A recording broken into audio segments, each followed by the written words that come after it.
Today, companies hoping to sell medical marijuana in Missouri learned their fate. The competition was stiff. About 1,100 applied and only 192 were approved. The list has not been released to the public yet, but KCTV5's Betsy Webster tracked down a couple who scored 2 spots in the metro.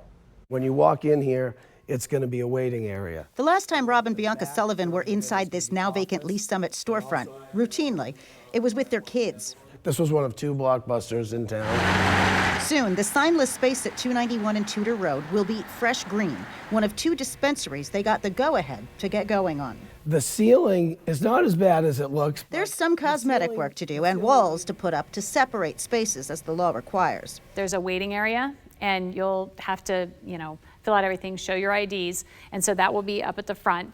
And then as we have room inside, you can only have 1 patient per person that's working inside. People will come in and consult with somebody. We're going to have a pharmacist who you'll be able to talk to. The couple currently own a law firm in the Crossroads. Rob says he's on the business end and Bianca's the one with the passion for pot as medicine.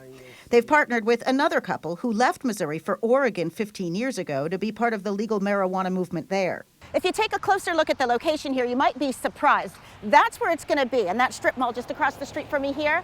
And on the other side of the street where I'm standing is a church. It's just 200 feet away as the crow flies. The state law says there has to be 1,000 feet, but that law is based on legal walking distance. And since this intersection does not have a legal crosswalk to get from here to here, you'd have to walk all the way down to that traffic light, which means it's 1,800 feet, almost twice what's required. We called the church for their reaction and haven't heard back. The other spot the Sullivans were approved for is at this vacant doctor's office at Gregory and Warnell in Waldo. You're going to see people coming out, in and out, with shopping bags that are sealed, and that's all you'll see. The law requires windows to be dark enough that you cannot see in from outside, that signage be weed symbol free, and no sampling, you might say. In other words, no loitering out front to toke up. The Sullivans say there's less work to do than its current state might suggest, but it will be mid-year before the state can get to the inspections they need to open. This is our new direction. We're staying in this for the long haul. Betsy Webster, KCTV5 News. The state plans to put out the full list with final scores, and that could happen tomorrow, but it may be as late as Monday.